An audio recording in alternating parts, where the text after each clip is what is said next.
That Studio B, that little studio for Attack of the Show, was all of G4's programming.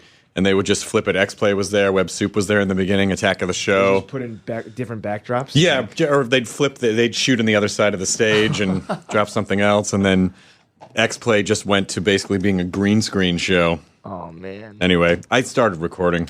Oh, yeah. That's how I fucking do it, man. Yeah. But I at least wanted to tell you, just in case. I hate everything. Yeah, exactly. I hate everybody. Canadians should go back to Canada. God, oh my God, Steven. What are you doing? Fucking fuck. Steve Yeun. Making the podcast rounds, which has made, apparently you said made Scott Aukerman very suspicious. Yes. Yeah. Well, actually, he brought it up, and I was like, that's a great point. Why am I doing all these podcasts? You were. Maybe I retroactively. I don't know. Who knows? Who knows what's going to happen? Who knows? I mean, it's hard for it's hard for me to, and I don't really ever find out anything too far in advance of Walking Dead. Everything's pretty much for me the day that it airs or the day before. Or there was one time where I had to watch like 3 days before because I was interviewing Andy Lincoln, and so I had to know about that episode. And, right. But in general, I don't know anything that's coming up, and I pity the ones like yourself who have to carry all this information around and constantly be on guard and be like, oh shit, okay, good, I didn't spoil anything. Oh, did I fucking, I don't want to blurt anything out. Like, I would just live in constant state of anxiety about that. Yeah, I mean, like, what's scary is, like, you can't even try to not spoil it on a case-by-case basis of, okay, this is the episode or this is the next episode. You just don't try not to spoil it, period, because you know everything. Yeah. You know every single thing that has happened. So you're like, what episode? What happened in this episode? Well, yeah, that happened when we were doing the Paley Fest panel where Andy started to say something and then Kirkman was like, ah! And he was like, never mind. Yeah. And that stuff happens all the time. Especially because he doesn't watch the show. Right. Yeah, I mean, that's got to be... Yeah, not even that, but like, you know, for me, I get anxiety for myself and also for all of us because, you know, if we're doing something like Paley Fest, you're sitting thinking like, I hope everybody's on the same page. And like, I'm kind of a control freak like that where I was like, let's not spoil anything. And then you hear like Andy was kind of talking and I kind of had that Kirkman kind of reflex. So I was like, don't say it. Don't say it. And by the way, hey, Matt Myra. Hey. We literally just sat down. Yeah, That's I've Matt. met you before, I think. At Attack, probably. Or bowling. Maybe you were at bowling one time. Nerdist bowling one time? Did you bowl? You didn't bowl with us on Walking Dead? No. Luckily, you guys probably won without me, right? Fucking this guy. Oh yeah, I heard about him. That was don't talk about that. Wasn't luck. You're a fucking good bowler. You know, there are people. There are people who are from just bowl straight. What I call the bowling belt, which is like the middle of the country, from the Great Lakes down to like the Gulf of Mexico. There's like a fucking strip of, you know, these like blue collar towns who, like, if you're from Ohio or Illinois or Missouri, you probably bowled in high school or college, or so guys like you and Ham and all these people are fucking really good bowlers. That's totally true. I mean, like, I remember I grew up in an area where there's a lot of kids, there's a lot of Korean kids, and when we were just bored, we would all take over like 4 or 5 lanes and like, it'd be like, look at all these Korean kids bowling. And the thing is like, you know, you get competitive amongst your friends, so we're sitting there like keeping track of our scores. It was back in the day when we had to keep our own scores, and you know, like just the old overhead projector. Yeah, that stuff was awesome. Burn your forearm on the glass because it's fucking it's a hot light under there. My dad usually kept those scores. You shot like 204, I remember, and that was fucking that was incredible. I'm gonna tell you that was my best score in my entire life. No, it was. That's what I'm saying. Like that was you a rose great to the occasion. Game. I do the opposite. You know who else rises to the occasion? Glen rises to the occasion. Sure he does. Glen would have bowled a 204 that day. Glen would have bowled a 204 that day. Because that's what would have been required of him. Exactly. Glen totally would have bowled a 204. And he would bowl exactly the perfect amount needed. No more and no less. You know what? You guys are all in Atlanta, sort of. Woodbury versus prison bowling. Just settle it that way. Yeah. You know, actually, I pitched to Tom Luce, our producer. I asked him, could we go to Sky Zone and like have like a giant dodgeball Sky Zone match? I don't know if you know what Sky Zone is, but it's a trampoline. Oh yeah, I've seen padded Sky Zone. trampoline place. Oh, And I wanted to have like a giant trampoline dodgeball match, and he was like, "You're out of your damn mind if you think we're gonna let you guys do that and potentially hurt each other or get broken feet or something." Well, that's the rap party then. Yeah, I don't know. Even then, man, I wish we could have done it though. That would have been awesome. I would have pelted someone in the face. Oh, by the way, it occurred to me that I didn't properly explain to people that the reason that Andy Lincoln does not watch the show is because he doesn't want watching his performance to affect his take on the character. Yeah, I mean, Which is very interesting. I think the way he does it.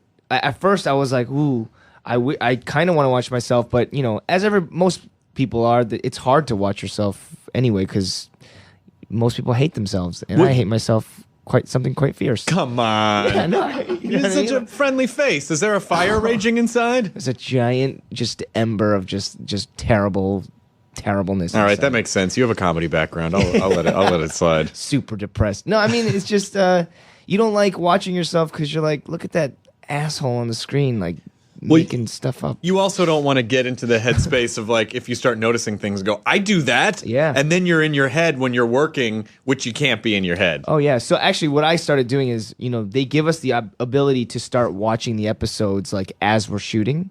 We'll like all have a cast and crew like screening, and at first I would go to watch. I watched the first one, and then I was like, you know what? I'm not watching anymore because we still have stuff to film. I'll watch now in post, but we still have stuff to film at the time. So I was like, no, I'm not watching because I am a miserable, sad sack about it. So. It'd be interesting if we stopped down the podcast to listen to the first half of the podcast to see what the second half of the podcast would be like. Yeah, if you really inform yourself. Like if you really were like took real notice of anything you were doing, if you're referencing yourself too much, if Gosh, you I'm weren't giving saying the guest like a enough. lot. Yeah. I do the No, lip that's Jonah. smack, and I really need to get about 4 quarters further away from the mic. I mean, listen, if there's anything that we know, it's that comedy and performance in general are so much better when you're super hyper aware of your own of your own delivery system.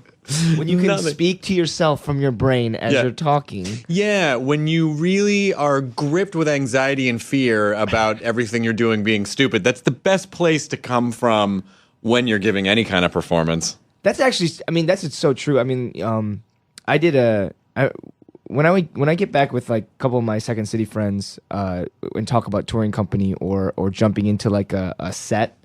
That to me, hands down, was maybe the most terrifying experience performance-wise out of anything I've ever done in my entire life. Touring company of Second City? Yeah, I mean, touring company itself is great, but what happens is like on Monday nights there'll be a touring company home show. So with one team that's not out of the 3 red, blue, and green will have a home show at the theater, and you can play on their set at the end if you're part of the touring company or if you're an understudy or if you're just in that group.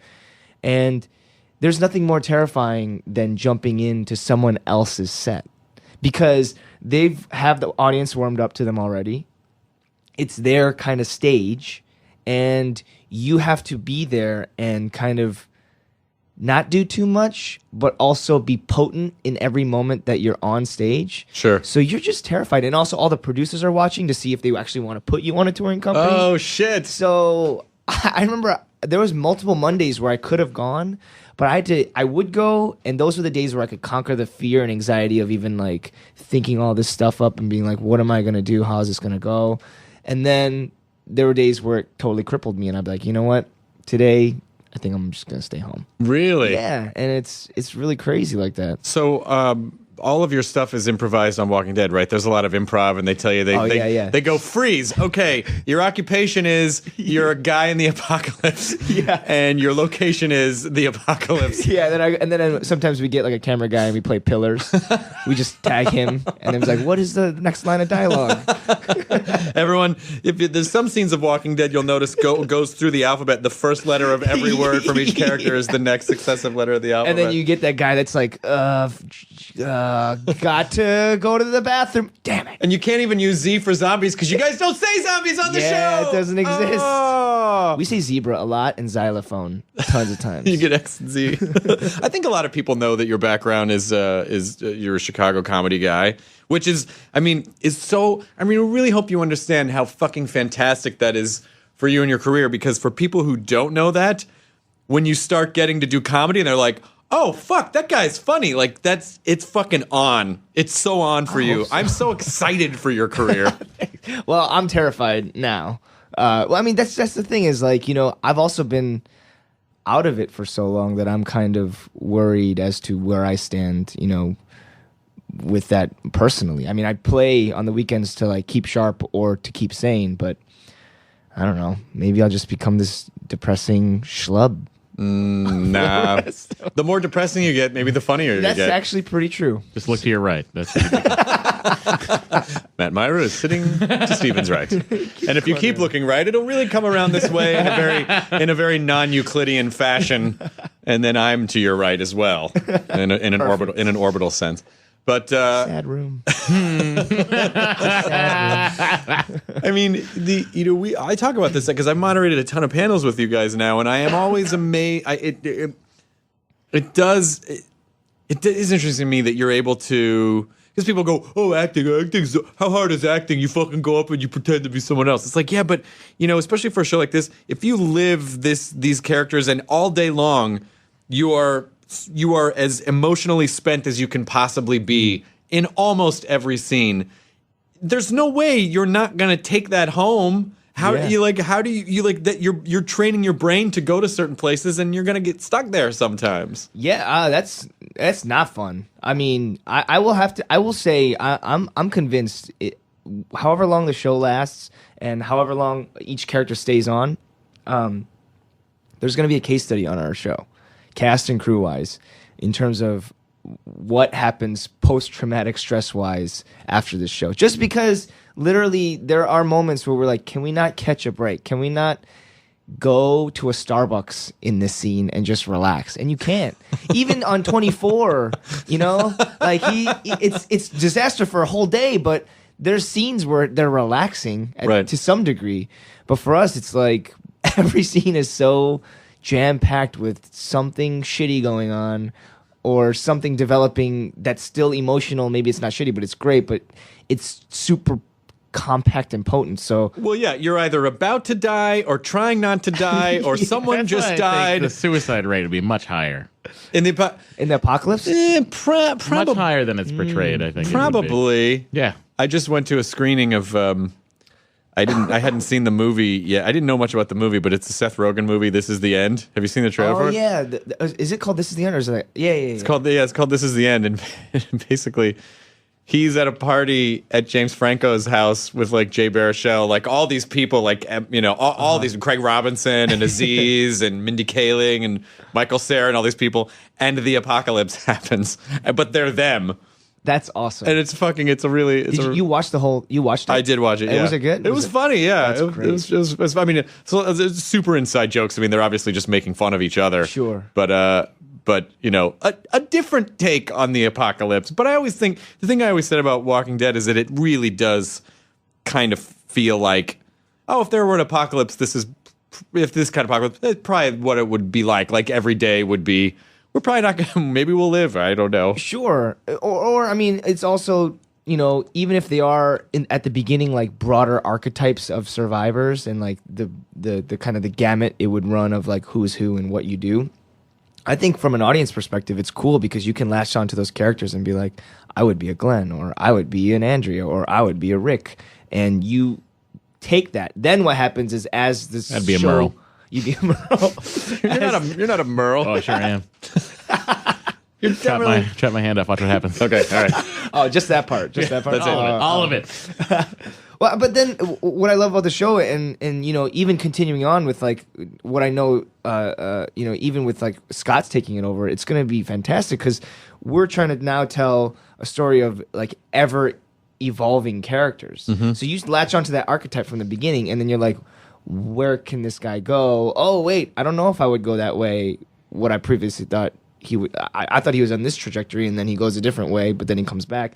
I think that's fun, and I think that's interesting also for the current time too, because I think the world's gonna end. I'm spending money like crazy, guys. What? No, wait. I buy everything. Save some of it. No, I don't need to. Steven, world's gonna end, guys. Maybe not right away. No, pretty soon. I think he's feel right. I think he's right. I got enough money for 1 billion years, and then I'm just dumping cash, guys. left and right. Oh, that would be a hell of a YouTube show.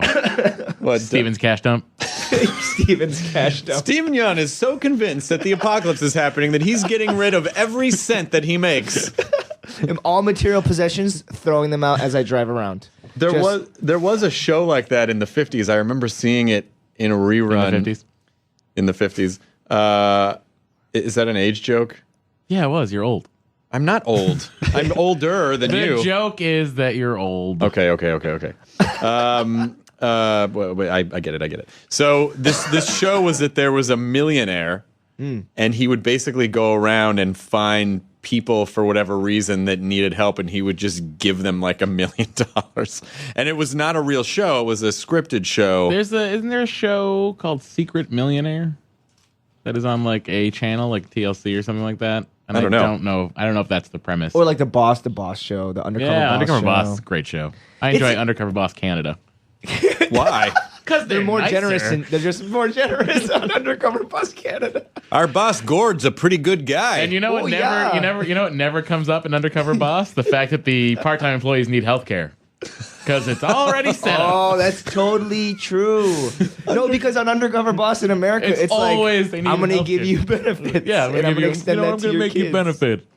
You know, But that's so Undercover true. Boss fucking Undercover Canada is like, oh, I'll give you a house, yeah? yeah. it's so funny you see these. Oh, hey, you want me to come by and mow your lawn for you? See these bosses who go undercover and they get in the trenches. And it's just like at the end, I just wish they would be more honest and be like, well, I've seen what you guys go through, and now that all these cameras are here and all these people are going to see me do this act of kindness, here you go. True. And I wonder how much of it is actually paid by the production. It's probably not, That's right? a good point. That's a good point. Probably. I'd love some to of it. follow up with the employees and find out, like, did you really get all that shit that guy who put on a fake nose said you were gonna There's a new show coming out on Food Network that's called like Be the Boss or something to that effect, where it's like a hidden camera show where the employees of restaurants, like franchised restaurants like a Quiznos or something like that, they get tested with like the shittiest day ever. So like they keep sending in like awful customers, the worst, and if they make it through the day, at the end of the episode, they are awarded with their own franchise. What? That is wow. amazing. You know, just to be fair, though, just because someone can deal with cranky customers doesn't mean that they should take over a franchise. That's a pretty substantial true. leap. I'm sure there's some, I'm sure they get the... He's like, oh, he didn't lose his cool. Do you know how to do the books? Oh, fuck. What time should we close? I don't know. I work at the counter. The books? What do you mean? Like gray 50 Shades of Grays? We have to read that? Guys, how do you preheat this oven? No clue. I guess you heat it up before. Pre means before, I'm right? just front of house. I'm sorry. I Gosh, don't you have know. all these taxes you have to pay. I don't know. What should we do with this fry grease? Drink it. I don't know. What do I know? I'm ringing so people true. up. That is super true. So many great shows on TV. In are a lot addition to The Walking Dead. Of course. I was staring. Are you freaked out at all by it? I mean, obviously, show? you guys knew pretty quickly that the show was going to do well. I don't think anyone predicted that it was going to be one of the biggest shows on television. Yeah. I freaked out for a second. I really freaked out for a second. Like, And then NBC really freaked out. They're like, "Hey, watch us." I mean, I bugged out for a second in terms of, I don't know how typical careers go. I'm sure there's no, perfect way or however it goes. But, some of the people that have those gradual climbs, maybe they can take it in stride as they go. For me, I'll be honest, I went from improv to getting paid like at my peak, like freaking out about like a $900 a month. You know what I mean? Yeah. Like being like, yeah, I'm balling. That's some good fucking money right there. Yeah, and then you For go doing to, improv. Yeah. Cash Yeah. Dump's a 40-second show, by the way. Yeah. Oh. I just bought I put a down payment on an Omega watch. Maybe to buy it in full. Down payment. The interest on this is ridiculous. It's crazy. But I mean, for how this show took off, it was all of a sudden that, you know, one day I could walk into a Best Buy and browse the game section and buy whatever I want. Like, take the time to buy whatever I want. And then now, like, the next day I was at the game section and people were like, yo, what's up? Can I take a picture? And that freaked me out personally because I don't know. Maybe I'm not prepared for it, or maybe I'm not the personality type that is. Let me give you a best little suited for advice, that. Stephen. Here's what you do. You say to the person who wants to take a picture, you go, what are you, racist? Everybody thinks I look like this guy. Not all Korean people look the same. That's true. That's what you say. That's what you got to say. I should say that, but what happened was that actually deterred people from coming up to me a lot of the time. So I'm probably It's a blessing. It is. It's great. If you know any Korean, you should just start speaking Korean at them. Yeah, but then that perpetuates that we're foreigners. And that is where I No, draw the line. You're enough. You have the finest barbecues in this fine city. God Wu damn it, I'm Leo hungry right is a now. very good restaurant. Ooh, hey, if you guys want me to take you to a good barbecue, I know a place that Yeah, I'm on board. you guys do not know Are you about. sure? Yup. My assistant Monica is Korean, and I shouldn't admit this. When Gangnam Style, when I first heard it, I asked her to translate it for me. I'm like, what's he saying? Yeah, why not? Because if you did, you get the real translation? I did. And it turns out to be like a really like in-depth social commentary on the rich. On the rich people, like basically the Beverly Hills of Korea, of South Korea. But then it turned into just a song and dance in the States. Exactly. Really great song though. It's what? I'm not gonna. It's a great song. Have you seen the Gangnam Style? There's a Gangnam Style restaurant Yes. on Western, I think. Yes. Yeah. That is I used to live over there, so I know my Korean barbecues. that is for me like that is a point of contention and also a point of pride as being a Korean person, which is like we are the fastest mofos in getting like popular culture out there. Like if like, you know, something random broke up, like a phone, like a Samsung phone blow up, there'd be a Samsung bar like that. Gangnam Style bar like that. Just They're very good. you get it going immediately because you have no time to waste. South Korea's ahead of us in technology. They have, like South Korea was one of the cultures that was, they were basically consuming stuff on mobile phones like 5 years ago. Like they're so far ahead of Oh America. yeah, you know I they're like love my LG TM510. That was a great phone. what Lucky, is? Lucky Gold Star. Yeah. Yeah. You know what's crazy is like when I went to Korea just 2 years ago, they gave me like this really crummy flip phone that I rented, and from that crummy flip phone, I could stream chats on it, video chats, while I'm walking around. Like I would get phone calls from my cousins, and then I'd be like, "How are you talking to me like this?" And we can't even do that with the best technology I know. now, unless we're tethered to a Wi-Fi. Oh, that's so. What the heck, America? Yeah, Yeah, seriously, America, what's Seriously. happening? Seriously. Get it together. Have you seen the Kia Optima? It's fantastic. Matt, Reasonably priced too. Matt, why are you so mad? Just want us to do it. Okay, we'll do it for you, buddy. Ford We'll, Fusion's like just catching up. fine, we'll build a better car. When this podcast is done, buddy, we'll build a better car, Thanks, and then I'll Chris. read you a story. Do you feel more pressure now when you're doing improv and stuff, where people are like, "Hey, I know who that guy is." That's why I actually only play at one place, and I try not to tell anybody that I'm playing. And if you come, and it's cool. And if you don't, like, cool, less pressure. That's what I'm saying, ladies. Sorry. That's all right. Oh. If you come, it's cool. Don't worry about it. Oh, Matt. Yeah, so I just play. It really, for me, it's like, even in improv, I actually love bombing because that to me is like you're just stewing in it and it's fun. You know, when you get to that point where you're like bombing so hard, you're like, I'm actually just gonna keep riding this out. Yeah. Because what can I do? It's Well, at a super certain fun. point, you just make it fun for yourself. Yes. And that's it. it's you don't want to be in that gray area with an audience where it's like they're sort of ambivalent.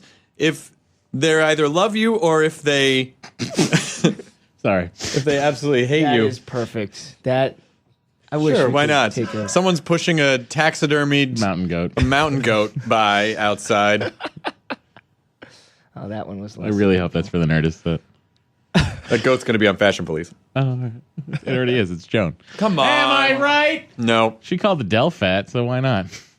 Oh, you're just mad because of Skyfall. Yeah, Skyfall's the best. God damn it. Steven, we have to ask every guest on the show No, what we they don't. thought of Skyfall. We really don't have to ask every What did you guest. think of Skyfall? I watched Skyfall, Yeah. and I thought Javier Bardem was awesome. Yes, he was. I walked away from that. I had fun. It was a fun movie. But what happened to me was watching Bardem take a completely anti-take on a cliche Bond villain was awesome. Like that one part where Bond shoots through the ice and plunges down, yeah. and then his reaction just like, ugh. Yeah. He was like, His reaction was great. yeah, right. He just like, oh. Even his reaction damn it. at the end when when he finally gets his comeuppance, he's just he's Yeah. so angry about it. Well, that part where he pulled out his mouth, I was like, wow, that was. I rented Skyfall on iTunes, but I still haven't haven't seen it watched it yet. yet? Oh, you haven't seen it? Yeah. borrow my Oh, Blu-ray? okay. No, I just rented it. I'll watch it and mean, when I'm I in one really- of the many airplanes I'm going to be on in the next. I want you 2 to months. watch What's your way of flying efficiently? Like in terms of comfort wise, do you have a method now where you can just first fall class asleep? or no class? That's this guy. Look, Matt, I traveled for many years to earn. I understand. Well, yeah, I did. I made a deal with myself several years ago because I was traveling so much.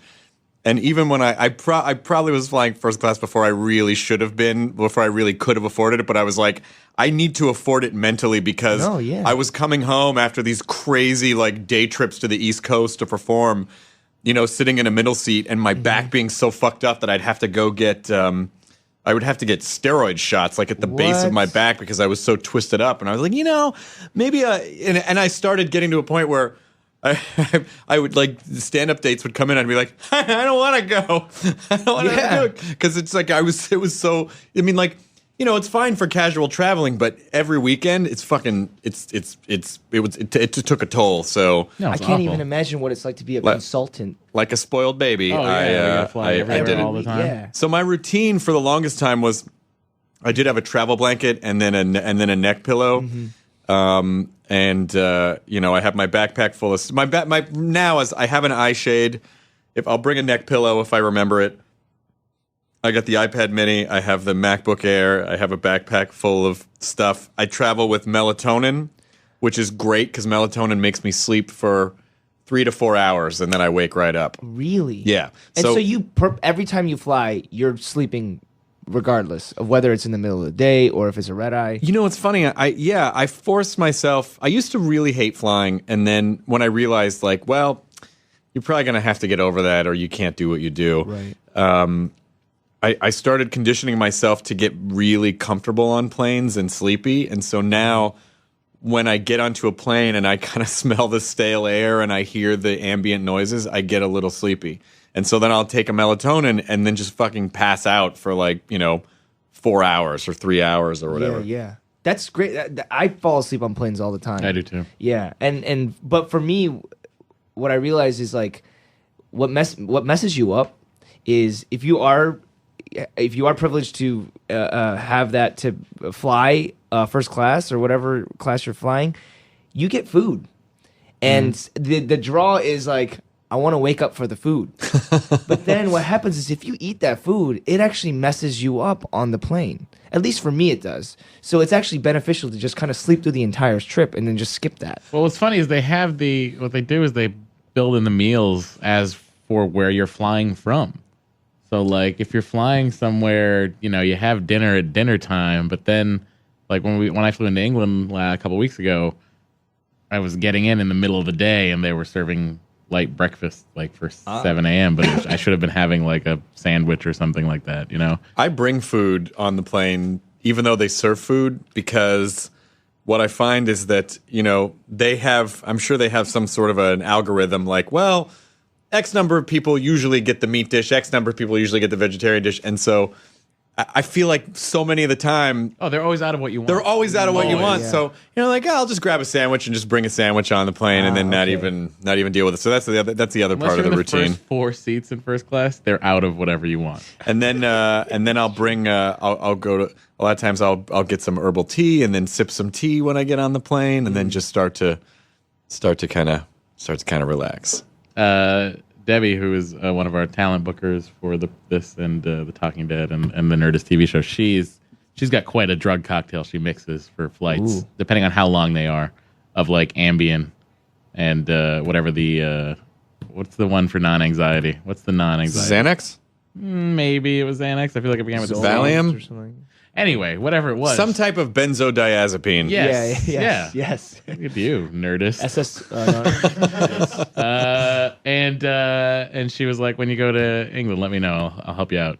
And she's quite the pharmacist because I was ready to go as soon as I landed in England. Really? Yeah, I just slept for the correct amount. She's like, take a half. Not a fan of Ambien at all. The first time I took it was probably like 7 or 8 years ago. My dad used to take Ambien to sleep at night.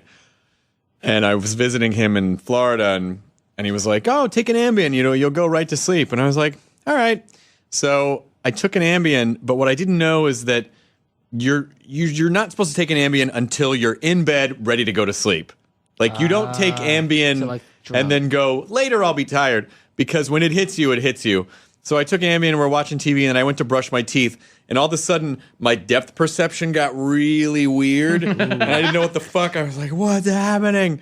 And I then started freaking out a little bit. So I was like fighting the sleep, like, "You're not gonna take me." It was one of those. And I finally passed out. But then just the whole next day, just groggy. Like I can't. I'm so sensitive to.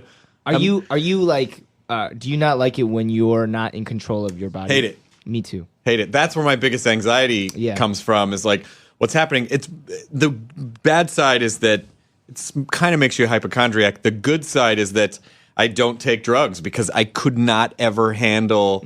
If my body started to feel weird, I'd be like, "Oh, that's a stroke. Yeah, there we go." There's nothing they can do on a plane, that's the only place I'll take any drugs is on a plane. Yeah. Because if I'm gonna die of a stroke, I'm on a plane anyway. Whatever. I don't know if I really understand that logic. Yeah, it'll be like Commando so it's the day when that he the kills plane that also guy crashes? next to him. Remember in Commando when he breaks that guy's neck and then he says he's a heavy sleeper and then he gets off the plane. The only and thing then I he- remember from Commando is the How great it is. montage of him getting ready, which is in all Sure, early yeah. Arnold Schwarzenegger movies, Yeah. and then them breaking through the wall and exposing that lady who's having sex in her breasts. Oh, of course. Because I watched that with my parents, and my mom was Oh, yeah. laughing hysterically, like, "You should not be watching this," but she still found it funny. Now I remember The Alyssa uncomfortable- Milano. Was she not in Commando? She was Yes. in Commando, yes. And was that not also the movie where he says, Now, "Remember Poison when I Ivy said 2 was the movie she was in Commando. Remember? Get it? Everybody. because she wasn't Come on. wearing." Clothes. It's was that the movie where he said, "Remember when I said I'd kill you last? I lied." Yes. Okay, good. Then I remember those two things about that. Remember those two things about Commando. I have an original Commando poster in my living room hanging on it says "Let's Party." It's just Schwarzenegger. It's quite a the brag. best, holding a grenade, and it says "Let's Party." And that sold a movie in 1985. It worked. I could watch montages of people getting ready for war for hours. Easy. Haven't you- Commando, Predator. No, it's great. That's It's your getting job now, though. Yeah, but we don't get those cool cutscenes. No, That's and true. Sam Raimi does it brilliantly in like Evil Dead when Ash is building the chainsaw hand. Right. It's just like Yeah, there's no like snapshots and they don't everything. drop in. Who knows? Maybe Gimple will be like, "We need more montages," and so we've licensed Bad to the Bone, and we're just gonna play it. I love it. It's just a bunch of shots of us like opening up canisters and like putting the gunpowder in leaves and then like wrapping them up. It's so funny, people. It's so funny how people are, nerds in particular, just about how we hate change so much, but then when you No, we allow mostly voted for Obama. when you allow it to happen, then you get used to that thing. It's like when Darabont parted ways with the show, and people were like, "Oh my god, this is gonna be the end of everything! I can't believe it." Then Mazzara took over and was like, "Okay." Yeah. There were those couple episodes on the farm that people complained about, and then all of a sudden the show was like fucking holy shit, you know? And then, you know, Mazar's going to leave, and then people are like, you go on Reddit, people are like, what the fuck? What's going to happen? It's like, hey, you know what? The guy who created the show is still on board. Yep. The guy who does all the awesome special effects is still on board. Yep. The actors are still on board. Maybe trust that the guy who invented the show with his brain everything's probably going to be okay. And I mean, Mazar did an amazing job. Yeah. But what I want to try to say to the internet is like, hey guys, watch something, then judge it. Right. No, yeah, I mean, that's the I actually had this conversation with Kumail about it and Emily about how much do you think the Twitterverse is representative of the actual thoughts of the rest of the world? Like, of the Well, we could judge this easily by the box office of Scott Pilgrim. What? Hear me out, Okay. Steven. If you were just following Twitter, Scott Pilgrim was going to make like $200 million. $1 billion. Like that's like that. It was the buzz. Everyone loved it. Twitter. Scott Pilgrim. The movie comes out, and then it opens to not great numbers.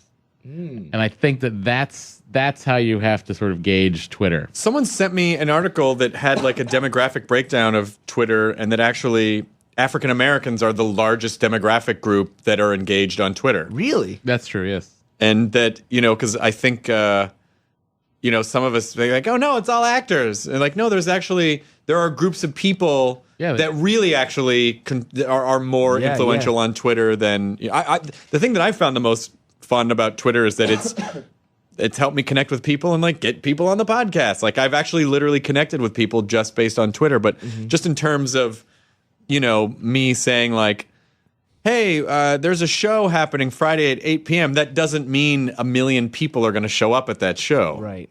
No, it doesn't. Yeah. Yeah, no, that's true. I mean, that's what's interesting to me too, because like with how people digest stuff, and also with the perception of maybe how Hollywood views, you know, what's going to be popular or not too, is kind of skewed now, because we have what we think is direct feedback, but it's actually not equal to what we think. And so I imagine how many poor choices have been made in the last lots. 5 years. Oh, you mean not just by me? Right. Or I mean, just like even of like, you know, if you're a person that reads their own reviews or something like that, or like takes Twitter responses seriously, like that could really mess you up. It did for a while. I did let that happen for a while. I was a wiener about it, and I was taking myself too seriously, and I don't give a shit anymore. And it was so freeing. I mean, like it's in a moment for some reason I just made the decision, and I felt so much better. Yeah, no, I freaked out too for a second, you know, because you get those things where people be like, "Oh, I love your character," and then be like, "You're an asshole." Like, you don't know me. I'm a person. And then you're like, right? Fucking who gives a shit? And you know what's also interesting too is I and this is gonna get in the race category, which is slightly tender, but I'm very fortunate to play a character like this, period, as an Asian American male off the bat. I'm fortunate to play this character, period, as an actor. But to show like a character that exists, that is American, that speaks English, that, you know, has a love interest, can show growth and all that stuff is great. And so what I noticed from the first season to this season is the first season, you look up Twitter and you look up certain hashtags like Asian Walking Dead. The first season, tons of like racist shit about Glen. Second season, drastically lower, still there, and then people started calling the character Glen. Then third season, it's barely there now, and that's cool because that is what's cool about what you can gauge from Twitter is like the direct influence of, you know, maybe Asian America or even any type of social change. You also weirdly just kind of mapped out Daryl's character.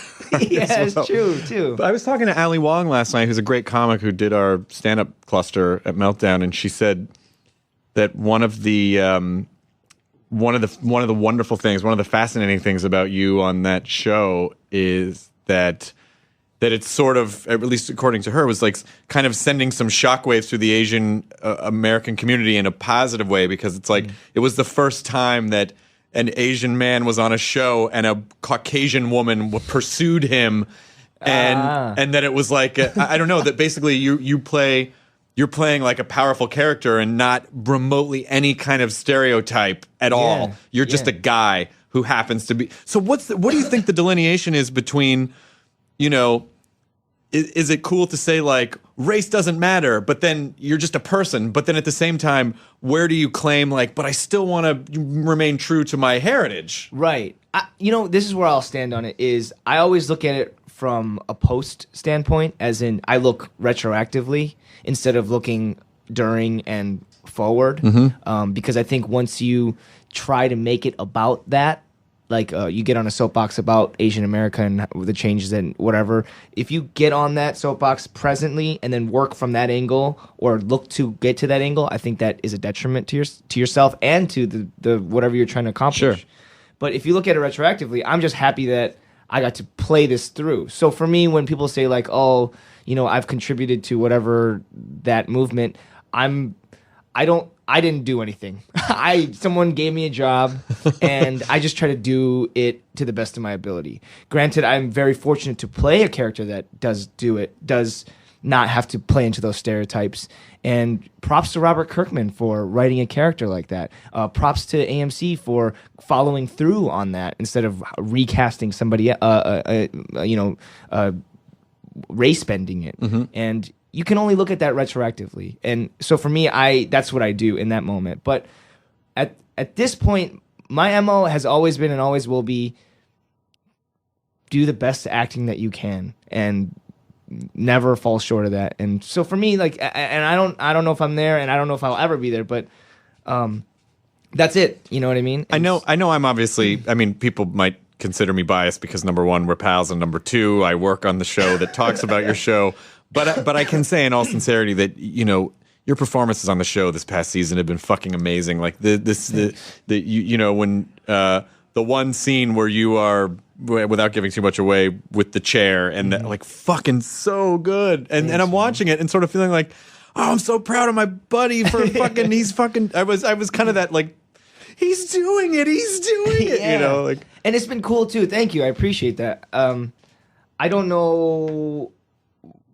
There's a lot of things to thank for that, which is like the situation. They wrote it well, they directed it well, they shot it well, a lot of support, and so I can't claim it on my own, but it's just cool that, you know, that they'll give me that, and I'm thankful for that they would give me that opportunity to have a moment to kind of really just take it over. And I don't know, that's all I want, you know, is to like be challenged and then hopefully deliver. And if I can't, then get back up and try it again if they'll give it to me again. And I think that's the only way. And yeah, I don't want to get too like about the whole Asian America thing, because I think that can get down like a, you know, then it's a much longer conversation. And you know, certainly, I mean, I don't know if I'm even qualified to, you know, because it's not like I'm not. But I do have one question, which is this, without going too much down that rabbit hole. But you know, as a guy who is as a Korean American guy with a comedy background, and so, you know, you kind of have you have a fun, sort of snarky, you know, probably offensive sense of humor, and you're sort of silly, and you don't really take that stuff too seriously. Do you feel like, I mean, especially if you're in Second City and you're doing improv, you know, it's like, right. You know, comics, you generally say the most offensive things to each other to make each other laugh, because we have the darkest, sickest senses of humor. Do you feel like that? Do you feel any kind of racial tension in America? Do you feel anything racial at all? Are you aware of it, or is it? Do you think it's there or not there? Yeah. I mean, I when I was growing up, I didn't feel it too much, but you know, I felt it in the sense that I'll be honest. Like when I grew up, I wanted to assimilate so bad. The Borg Collective, yeah. Yeah, I mean, like I was born in Korea, and I moved over when I was 4, and at the time I didn't know what was going on. But as I grew up in America, I realized that visually I was off, but I wanted to be accepted and have all the things that all my friends have. Like I wanted the rat tail, I wanted the you know, Jordache jeans, I wanted the muscle car that my my friend's dad had. Like, I didn't want it, but I wanted my dad to have it so he can go joyriding. I wanted storage. Like, you realize, honestly, you don't realize this, but like, for me, as growing up Asian, like storage, the idea of storage, is like a white convention. Like, I would be like, yo, Tony, my friend Tony Hartman, when I was growing up, I was like, Tony, the kid with the rat tail. I was like, let's play your Sega Genesis, man. He's like, oh, I can't, man. My dad put it in storage. And for me, in my head, I was like, what the fuck are you talking about storage? Like, why isn't all your shit in your house at one time? Storage more must bend your mind. Yeah. Oh, I'm like, look at all this shit that people. But now I use storage. Sure. You know what I mean? But back in the day, it was like, you just put your Genesis on top of your Super Nintendo or next to it, above like the millions of boxes that my parents are hoarding.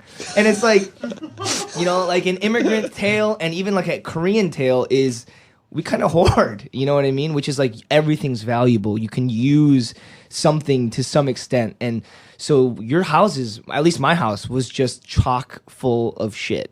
Just chock full of shit. I hope that you get to the success level someday where you sort of flip out and you're like, I'm going to have all this, and you show up with a rat tail and like a Trans Am in these 80s jeans. You're like, I'm living the dream, man. This is what I wanted. This is exactly what I always wanted. I mean, you know, my parents are very blue collar because they own their own business. And so they would have to do grunt work. They'd do everything. They would work their 12 to 14 hours, and God bless them. Like, I owe them so much. But we could not take vacations because of that. Because also they're control freaks, so they couldn't, like, take the time and put the business to somebody else's hands. Mm-hmm. And so I would look at all my friends, my non-Asian friends, at least non-me friends, and see them all take vacations to like Puerto Vallarta, or like, we're gonna go up north, and my dad has a summer home, a cabin. And for me, I was like, Mom, Dad, Mama, please get a summer home. And we couldn't even afford that, but like, I wanted that. And I remember growing up, wanting to assimilate so bad.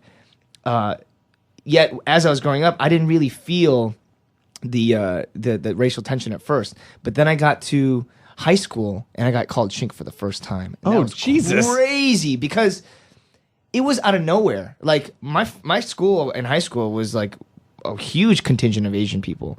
And, but, you know, in that one moment, the kid didn't know how to, like, make fun of me more. So he just went to chink, and he just said it. And for me, I wasn't really, like, super upset by it. I was just like, what? Like, who says that? Right. And then, like, we just moved on during the day. We just moved on. And I didn't get the racial tension of where I lived at the time. And not that it's very strong, but, like, I didn't get it at the time until I moved to the city. And then I realized, while you're in the city, everybody's pretty chill.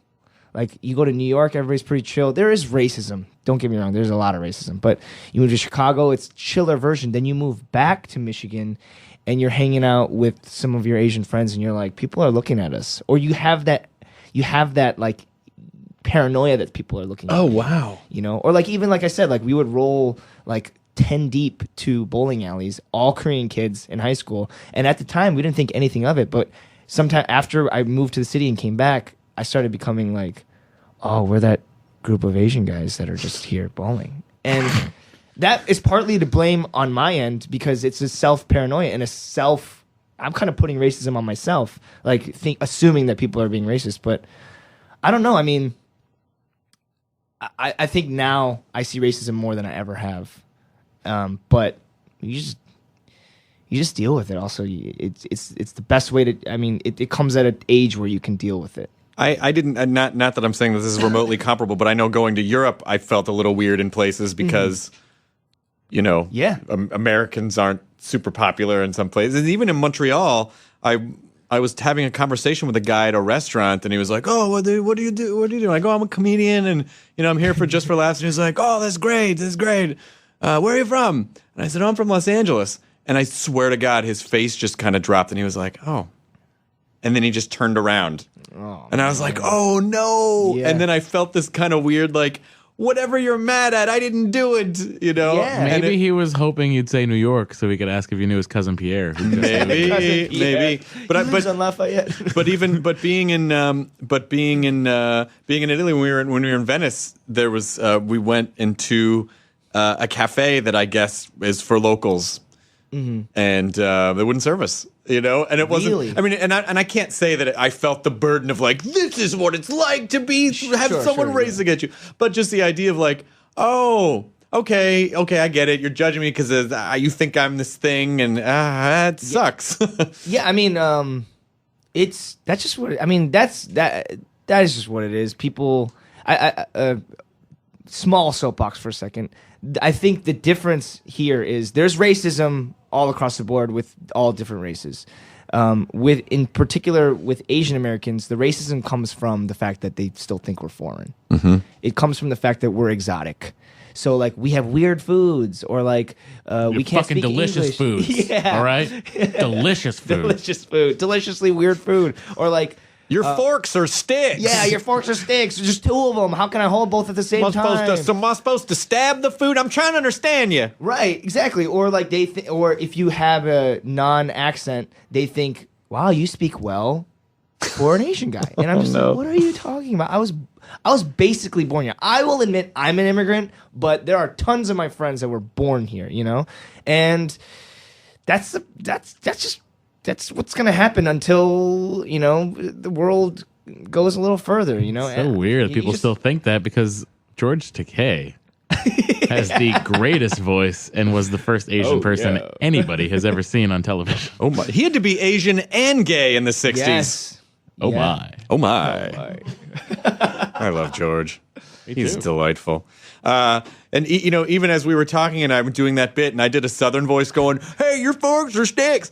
There are going to be Southerners who are like, "Why are you? We're not all." And I go, "Yeah, I know, but I'm from Tennessee and it's fun." Yes. I mean, there's space for comedy in everything. I don't know. I'm not gonna rule. Asians are funny. Like Asian people are funny to make fun of too. Like as is everyone. But I guess it's just at the principle of like on the everyday, from the everyday person. When you walk in, will they be like, "Hey, nice to meet you," and you're like, "What's up?"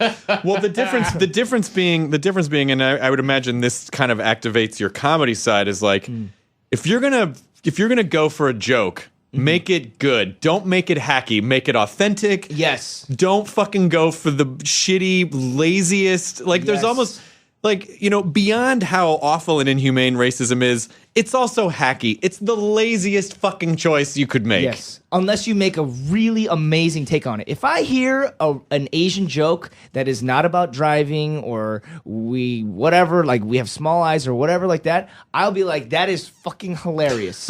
I'll be the first one to say it because it's like, I haven't heard that one before. Right. If you make a joke about how Koreans like to reverse engineer something and then make it better, like if you can somehow make that a joke, that's hilarious to me. Like, or I don't know, whatever the hell we do, but it's just... You guys work all the time and make delicious meat. Oh, God, it's so good. Or, you know what I mean? Or like, that stuff to me is funny, but when I hear, especially nowadays, with how much comedy has progressed and how much shows are kind of like see-through because of Twitter and like people can comment on it immediately, they still go for the Asian driving joke. Mm-hmm. And to me, I'm like, man, like that's not even comedy-wise funny. Like, who is that funny to anymore? Because it's so overplayed. It's just played out. It's as bad as that joke you made about airplane food.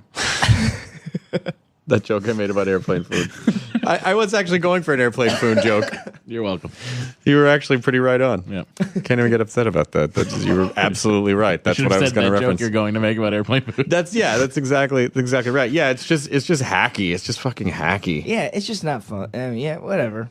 But, and then I wonder, I'm sure a lot of performers, if they're of different ethnicities, have that struggle of, like, fuck, I want to work, but I mean, like Hollywood Shuffle. Do you ever see Hollywood Shuffle? No, what's that? Oh, Hollywood Shuffle was a fucking amazing movie. Did you ever see Hollywood Shuffle? Thought it was a reality show on ABC where celebrities play shuffleboard. No, you guys never. Should be. I mean, they have the diving show. We can put it right after the diving show. That diving show is intense. You guys never saw Hollywood Shuffle. Hang on a sec. I'm going to look it up really fast so I can give you the... I want to see how they pitch the movie. This log line is going to be hilarious. It's not. Talking cat. It's the Robert Townsend movie, Hollywood Shuffle, where he's an actor in Hollywood as he's black and he's an actor and he's trying to make it in Hollywood and he keeps auditioning for these white people who are like, can you stick your butt out more? Can you be more black? And it's just sort of like it's a fun, funny movie, but it's all about his struggle of like trying to not have his work be about, what Hollywood has this idea of like, you're a black actor and you should do this, Yeah. But you almost can't, you can blame them, but also money talks, man. You know what I mean? Like that's where a lot of it, that's where I think the stalemate with Hollywood and progression kind of really meet is like the fact that if it's easy to digest, then that's going to make the most money. And what's easier to digest than an Asian driving poorly or like, another racist joke. Well, in about fairness another to you, race. it's mostly Asian women that drive poorly. Is it really? I think so. I don't know. I get a lot of flack. On Twitter. You know what's so funny is like for me, like I'm so conscious of that one particular joke that like if I'm driving and sometimes you make a poor move and like you accidentally like cut into someone's lane too quick and you cut them off as you do in LA. Yes. And I'm like, they see me. I'm like, damn it. Like, fuck. No, this isn't about something. Yeah, like this has nothing to do with You my can't race. use this to build your case. Yeah, like this is just me. I'm just a shitty driver. But it's not because of anything racial. No, look at my hands are the same proportion as yours. Like I can have complete control To of the be steering fair, wheel. I was texting. Yes. And it had nothing to do with that. Damn it. Yes, I was irresponsible, but it was nothing racial. Nothing- It was anyone could have made this I'm mistake. tempted to like This was all motivated socially. It has nothing to do with my race. if I cut them off and they pass me, I'm tempted to drive them down and then cut them off again and they'd be like, "Listen, let me tell you, I'm just holding this bat just in case, but I'm cool. It's nothing to do with me." You could almost have some sort of a weird arrogance to eclipse that. Be like, look, I'm a very famous actor right now, and I feel like I'm slightly more important than you at the moment, and I need to be where I am getting to faster than you. So it's not whatever you think it is. It's really about that. But also, I'm a really nice guy. Like this hasn't gone to my head. No. And just a slippery slope of just People are bullshit. honking because you've gotten out in traffic. I just want to explain. Guys, I'm Also- explaining, please. I'm also, Everyone, listen, gather I round. know I'm on the way to a Korean barbecue, but I only Where I'm from, enjoy that's this- just called barbecue. Let's not. just be clear about that. I'm just going- reading. The sign says I don't know. I'm going to Gangnam I just Style Barbecue. want some fucking spicy pork. Is that too much to ask? I want to cook my own meat at my table. Oh, it's so good. Koreatown's got some fucking great Koreatown. restaurants, and I never go there enough. Once you're free for once, you need to hit me up because while I'm in LA at the same time, because I will take you. Okay. And honestly, all this talk about racism, but you will have the best meal in Koreatown only hanging out with a Korean person. I'll tell you. All this talk about racism No. will yield a delicious. It's like having a secret weapon at your table. Oh yeah. Because when they come up to you, let's say they see me. Mm-hmm. They're like, oh, this guy's not going to know what to get. You're getting a little racisted yourself. Yo, yeah, I'm fine absolutely. with that because it's all delicious. But when the sides come out, you're not getting all the sides if you're just a white guy. Sure. You're not getting it all. They're not bringing you the spicy It's like soup In and unless you Out. ask for it. Yeah, it's like In and Out. You're not getting it unless Yep. you ask for it. You're not getting the Yep. whatever it's called. You got to know what they need. secret menu. You got Does- to know what you need at the table. Does Otherwise Walking they're not Dead air in bringing it to you. Korea? Yeah, Oh, wow. yeah, it does. Yeah, I was there and Are you like Psy out there? I bet if I were to walk over there, people might recognize me. But if Norman were to walk around there, it'd be a shit show. He stands out quite a bit, Norman. He's so Norman looks like no other person on the planet. Maybe not, yeah. But also like the way Korea digests like foreign stuff, at least to my knowledge. I went back 8 years ago, and all my cousins had posters of Meg Ryan up. What, Like 8 years what? ago? Yeah, like what? They just got Sleepless in Seattle. Yeah, and they had posters of Meg Ryan up, and I was like, "What is? what is your fascination with Meg Ryan? And they're not even like concerned with like in-house like Koreans, like in-country like Korean celebrities. They're like fixated on Meg Ryan. I'm like, this is bonkers. Does Meg Ryan know this? Because she could probably go over there and work a fuck ton. Oh, I bet she could sell anything she wanted. She's a huge star in Korea right now, and she doesn't even know it. She doesn't even know. Well, she was a huge star 8 years ago in 8 Korea. years ago, yeah. 8 now years they're ago. all replaced with Norman Reedus posters. Probably. He's the new Meg Ryan, I He's hear. the new Meg Ryan. But I mean, yeah, they love Meg Ryan and love Norman Reedus. Maybe we could get this couple together. That We could create needs to a happen. Korean super couple who's not Korean. Yes. Oh my God! And so I could officiate the wedding. Oh, it's funky over there. It's fun. I really would love to go. You never been to Korea? No. Okay. Next, let's go. Okay. If you go, I will literally. If you have a trip where you can go, or a reason to go, please let me know. And I am not kidding right now. I will try to coincide a trip to go at the same time. Are you worried at all that with all the businesses happening with North Korea that some ignorant Americans you're going to be like, it's different. What do you? Come on. Oh yeah. No, I think everyone understands. No. I don't know if they do. No, man. Really? I don't know if they do. You're in a very. We're coastal people. Yeah, you live in LA, one, and even that doesn't free you from that. But you also in comedy, which makes you heightened aware of anything, and also you're like well read. I'm sure you're an intelligent person, But It seems bizarre that people would. What the fuck do they think the Korean War was all about? people don't know about the Korean War, man. People don't know about the Civil War. That's a good point. I think most people know about the Korean War because of MASH. Yeah. Sure. Yeah. And they think it lasted 10 seasons. It was such a good show, you that guys. was a great show.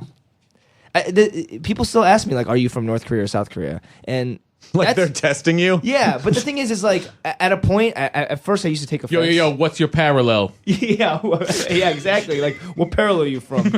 But like, at first I used to take offense, but then I realized it's, in a way, I guess in America, arrogant to think, not arrogant, but foolhardy to think that they would take interest in another country's culture or history anyway. Like, I'm sure Korean people don't know the history of, like, the Sudan. It is. I'll tell you, the whole North Korea thing is particularly fascinating to me right now. It is I've been bonkers. The North reading Korea a lot stuff is about crazy. it. It's like, and Dennis Rodman going out there was the icing on the cake. When did he become the ambassador to the United States? Well, Dennis you see, Rodman. He went on that trip with Vice. It's so bizarre. The North Korea's fair leader, he's a huge fan of basketball. Bulls, right? Yeah, Especially yeah. the Bulls. So, God knows Jordan would not go. right? So, right. of course, you have golf to to pick play, shoes one to bull who's going to go. It's going to be Rodman. It's going to be Rodman. Yeah, not Steve Kerr. It's not going to be Steve Kerr. You know, that brings up an interesting thing about that, which is like, how Dennis Rodman responded and said like, Kim Jong-un is actually just a nice dude, man.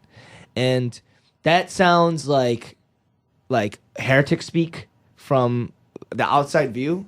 But honestly, like, take the most evil person in the world, in the history of the world, and I bet if you sat down with him for a meal, you would be like, that guy's a nice guy. Yeah. You know what I mean? And that's where he's Unless coming you from. were a Jew. Right. Yes.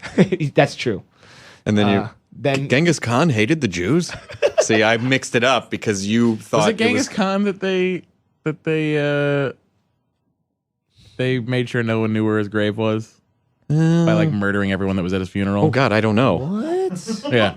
Why would you go to his funeral? Well, I'm just saying, like in the Genghis Khan time. What about the guy I hope I'm right. What about the last guy that killed the last guy?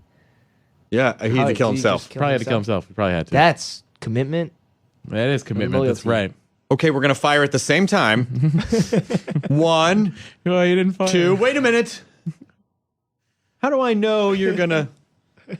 So much fun. This Well, podcast. especially if he was a fan of the Bulls and then met this guy that he might have been extra nice to him. Yeah, It's sure, just, of you know, course. it's Yeah, just- yeah. It's like, I mean, it's to the point where China's getting a little fed up with it too. Yeah, but I mean, there's a lot of stuff about how North Korea is intact, mostly from the fact that China still has use for them. Oh, absolutely. You know what I mean? Like Absolutely. they're the That's the only reason they're right. surviving. They're the blockade from the southern peninsula from coming up, and It's interesting, though, that you say that. I would tend to think that people, and I think Americans are particularly America-centric because I think we were allowed to evolve that way because essentially we're kind of isolated. America's so large that you don't really have to ever, you know what I mean? Like people just live in the middle of the country and we don't really have to go anywhere else. If you live in Europe, countries are basically like states in the sense that you can just drift back and forth, but you can see entire other cultures. It's always history. It's crazy to think that some cultures border each other, and yet there's completely different. 100%, like totally. I always equate it to it's like if all of a sudden Massachusetts was like, "Fuck you, Rhode Island, you piece of shit, tiny state." And then Rhode Island's like, "Hey, fuck you, Massachusetts." It's like we all wear purple. What? You do what? We only wear purple. You guys realize that From now on? Yeah. But I mean, it's actually interesting for real because it's like, the world gets flatter as social media gets more connected and the world gets more connected. And now I think that's also to do to the fact that people think it's the apocalypse is going to happen because you witness disasters on a real-time scale from across the globe. Well, that's the thing is that and I'm not saying that things in the world are super rosy, but I do blame a lot of the news media for allowing people subsist on news, and news, because it's designed to get ratings, is just tragedy after tragedy after tragedy after tragedy after tragedy, because that's what people will watch if they're afraid of it. And not that there aren't tragedies in the world that we shouldn't be focusing on, but I think it does paint one part of the picture, that there are good things that are happening in the world and good people in the world. And it really is what's your perception based on the lens that you're looking through? And obviously people aren't going to watch the news if every story is like, another group of puppies were saved. You know what I mean? Like but I do think the onus is on us as citizens of the world to try to look for good things and positivity, because otherwise, the world's going to feel entirely fucking apocalyptic. I get depressed going to the Google News page that it's just like, this person died and this horrible tragedy and this natural disaster and this person said fuck you to this person and these countries hate each other and this guy's going to attack this, and you're like, oh my god. Do you remember the news like the morning of September 11th? You remember the morning, like before it all went down? I was actually on a plane and at JFK. I woke up. Really? Were you? I was. Holy smokes. I woke up and I turned on the news. It was like 6 o'clock in the morning, and the big news story that day was Michael Jordan retiring. How old were you when you were 8? I was in college. Was I 18, 19, 20, you were a freshman 21? in college? I don't remember. 2001, yes.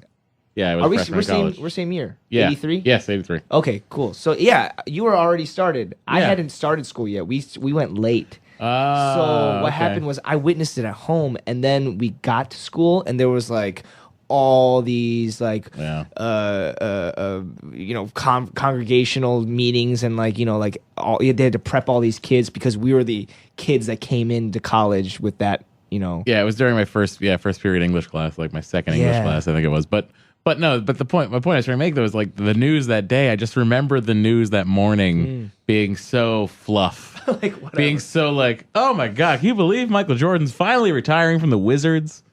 This is the worst thing that could happen today. Crazy. The weather's beautiful. Yeah. Wow. It was just I vividly remember that newscast. But think about also you are all, by virtue of the fact that you even turn on the news and that you wake up at 6 a.m. You're in a completely different echelon of people that digest information. You are. I mean, I didn't properly start watching the news until I got to college. Yeah. And that's why for me, like as I grew up, as a lot of people grow up, you're like, is the world getting worse, or am I just becoming more aware of the news? I think it's a combination of both. I think it's a combination of all of those things, but also, when you dig a little deeper, you find that I think every generation does have the same overall complaints. This is the worst the world has ever been. Yeah. It's, things are really shitty right now. There's wars. There's this, I think that's, But I think it's more of an awareness thing because it's in our faces at all times. Yeah. Nowadays, you know, in the 50s, let's even say in the 80s or before when, it was, there was television, but we weren't inundated with information all the time. You were still, we were still kind of allowed to lead blissfully ignorant lives. Sure. If you're in the middle, if you're in the middle of the country somewhere, maybe your family has one TV, you're not hearing shit breaking all the time, you're not hyper aware of everything that's going on. So your day, that's pretty awesome, shit happened. That's too bad. Yeah. But it's not, but now it's so in our faces at all times. And I think on top of that, we are suffering from overload. We're overloaded on the amount of information our brains are trying to process. I'm curious to see how much anxiety the next generation is going to suffer from. Just out of sheer, I get anxiety because I have too many choices. Yeah. I have too many things going on. You didn't grow up with all those choices, I didn't, though. so and there's a that's generation true. of kids now Yeah. that I think We'll just be desensitized to it. From I the think beginning. I think they could be less compassionate. Ooh. Because they grew up interfacing with machines more than other human beings. That much of their lives are spent on their phone or in front of a computer. You're interfacing with a machine. We're not designed to connect with machines. They're looking at text. I think that's why, trolling is so bad, or people are bullying each other online, fuck you, die. I don't know if this generation is as empathetic. I agree. Because they don't have to interact on a human level as much as They previous have generations. The safety of their home, their wherever. But There's going to be a whole generation of people that have never called to order a pizza. Whoa! They just do it on the That's fucking totally true. website. That's totally true. There's a whole generation of people that does not understand, and here, this is the older guy talk that you were making fun of before, that does not understand that if you didn't know the answer to something, you may never find out the answer to that thing unless You find an old guy that knows the answer. an to old that guy thing. or went to a library or, that you had to... Even still, if that book's checked out, you're fucked. But Oh, come on. But Everyone's doing a report on the this. way that you had to find out that information was getting it from other human beings, mostly. Even if it's a library, where's that book? It's You don't know the Dewey Decimal System? Sorry, that's from UHF. Conan the Librarian. I forgot about Conan the Librarian. I think there is a generation of kids now who are just, It's a strange thing, and it's going to be an interesting thing to watch, assuming we're all still here to watch it. Yeah. It's scary too because people are claiming to get technology out of your face and have you interact with the world more and have it be effortless, but I don't know if it's going to make people the whole Google goggles thing that's coming out. I saw that test video that they had for it and it looks cool. Yeah. But I don't see how that's going to make people talk with each other more. Right. That's going to make people it's just talk gonna with have each me. other. I have the information I needed from you. Thanks. Yeah. I'm it's going to help me to look at people and see them without their clothes on. Yeah. I mean, if I get Google goggles, I'm walking around with my head down majority of the time. You know what's funny is this is kind of to the point of how different it is, how fast we're getting towards a different. I booked a vacation to Disney World on my computer. Okay. Booked, ready, gonna go. And then I was sitting down the other day and I remembered when we booked our vacation as a family to go to Disney World, I remember the pamphlets. I remember my mom making the phone call. I remember us going to AAA to get a road map made where the guy would highlight the route we needed to go in this big map book. Wow. It's I remember crazy. when I started UCLA, the first year that I was there, they had just started telephone enrollment for classes. So before that, the year before, you actually had to show up to a building and sign up for classes. I still did in my school. I did that with my school too. But when I started UCLA, there was telephone enrollment, so you could call and enter a code, and you get this recording, this robot recording voice. Now you could probably. Just I mean, click, I'm sure click, there are EDU apps that you can fucking beep beep beep registered, done. I remember I waited in line for 3 hours. I camped out to get into a class called Intro to Politics or something like that, taught by Dr. Ellman. She whooped my ass so bad I regretted.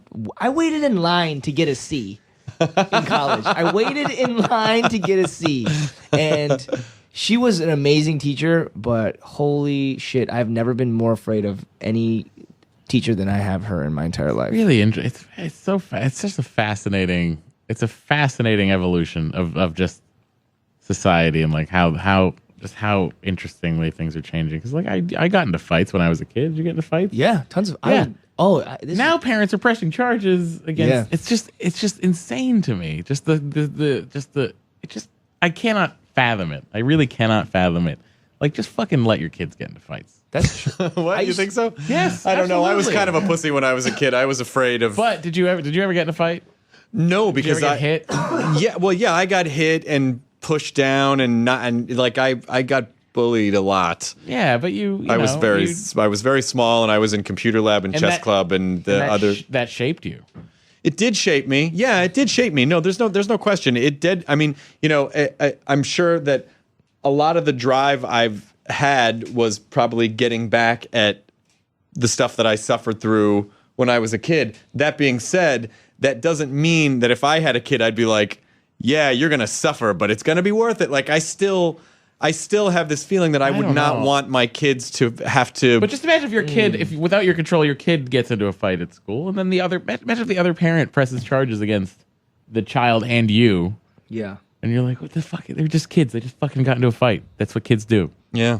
I don't know. So there's crazy. A lot of things that kids are going to miss out on. Yeah. Like just bare bones survival. That's the thing that I'm afraid of is like, it's not a rational fear, but aliens attack. Sure, I'm with you on this. In like 20 years, nobody's going to know hand-to-hand combat when they get that EMP and then they eliminate all of our electronic devices. Shit's real. You seen Revolution?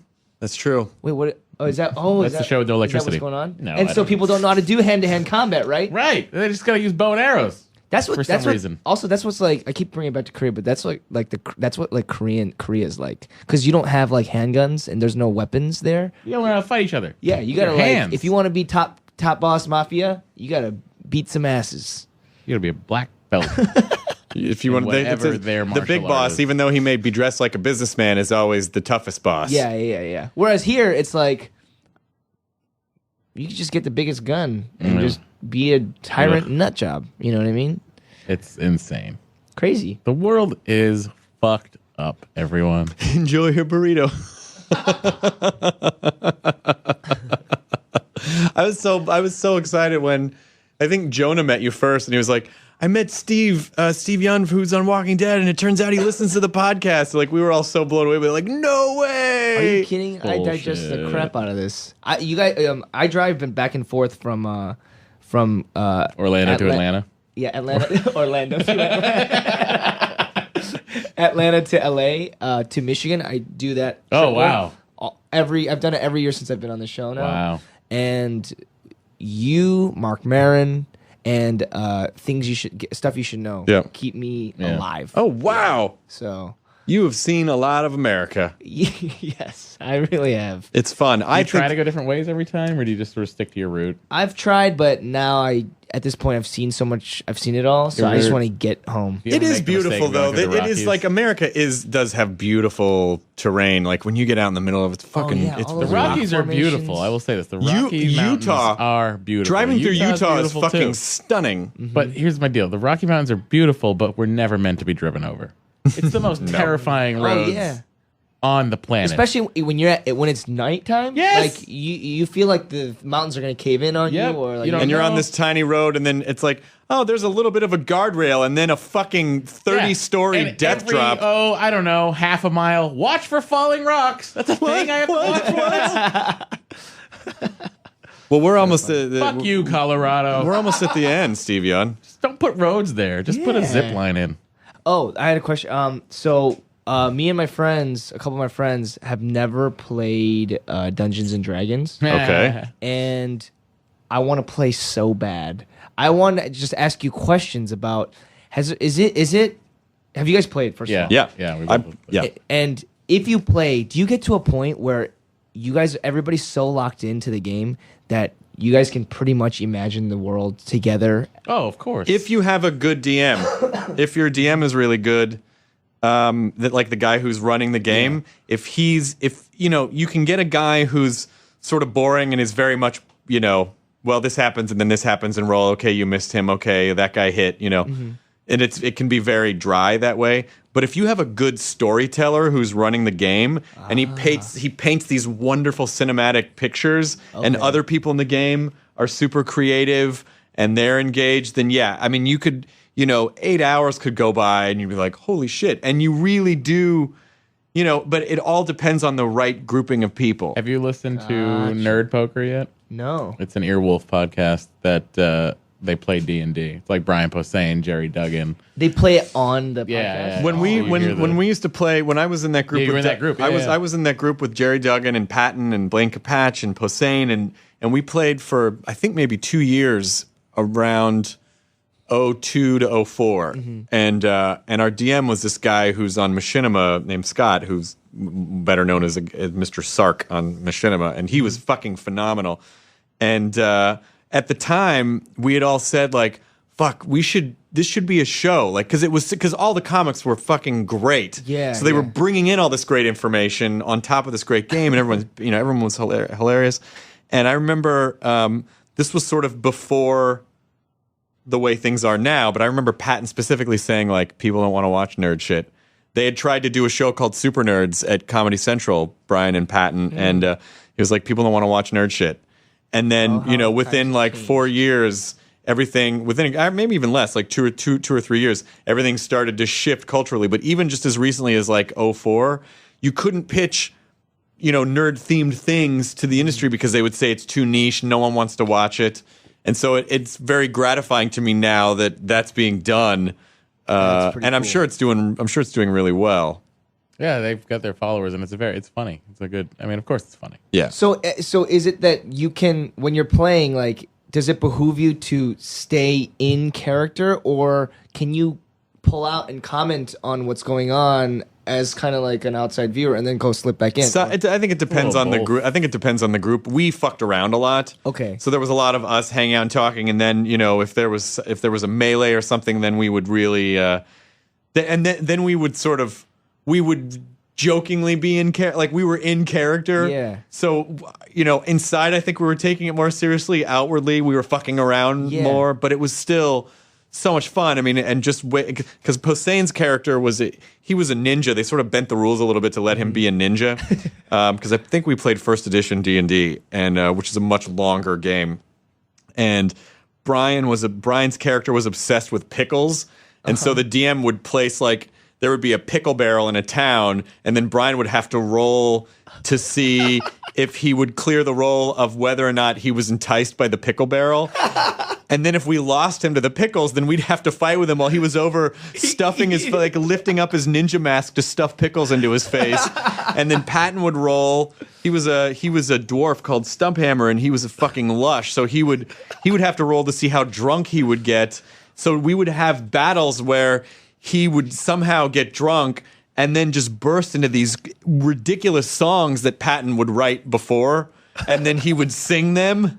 Oh, it was so fucking fun. It was so much fun. So there's a level of preparation that is involved. Yeah. And if you are with the right group of people that are committed, like holy, it is like maybe the most. But just so you know, though, find the right DM. That's the key. Playing D&D is like being in a band, in the sense that if you don't show up, it's very difficult for everyone else to play. It's possible, but it kind of fucks everyone over. Okay. And so what started to happen is people would start to get busy. Patton was the first one to drop out, and he was like, I'm too busy, I can't do this anymore.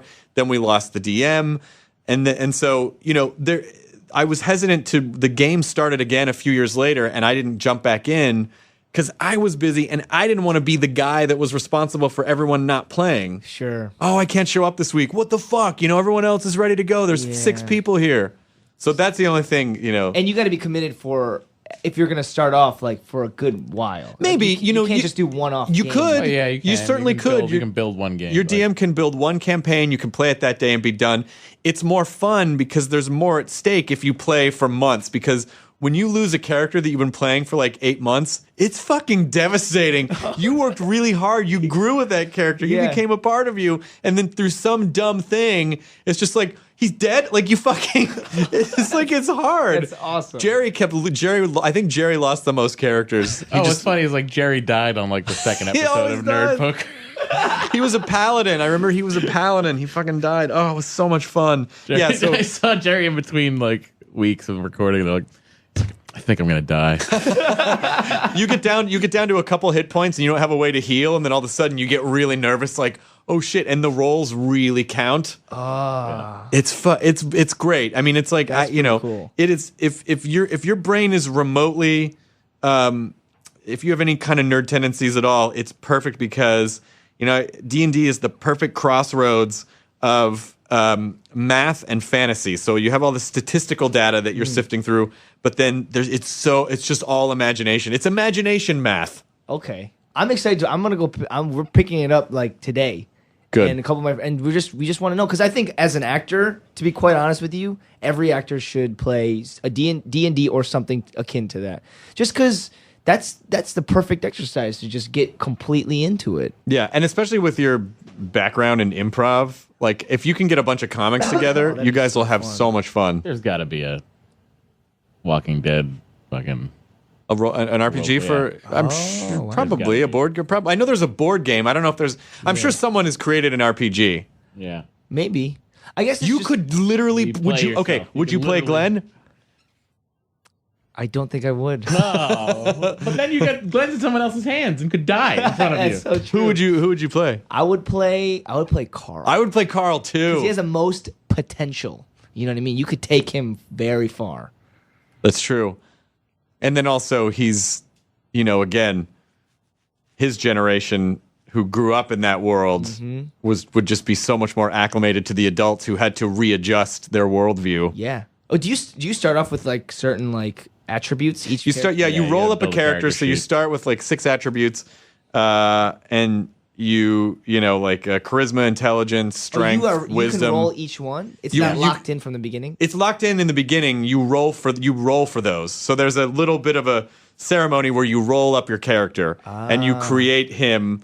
And the rolls don't always go great, and it's like, so you could get a character that's intelligence is like, you could be super strong, but you could be a fucking idiot. That's awesome. And so, and the probability is that your character's going to be, there's going to be a hole somewhere in all of those different roles. That he's going to not be attractive, or he's not going to be very wise, or he's going to be I gotta play. This sounds awesome. Or he's going to be like a 98-pound weakling. Like, it's just something. I always play wizards. I love magic users. I always played wizards. So if you lock yourself into a type, though, you are bound by what they're capable of doing. You pick, regardless of their attributes. You pick the kind of character that you want. At least the way we play it. You pick the kind of character you want. I played a wizard, and then you pick your alignment. What is your moral and ethical axis? And that you don't have to roll for. You can pick that. Okay. So I played lawful good, which is probably the most boring way you could play, because that basically means my character was driven to follow the rules. Okay. So his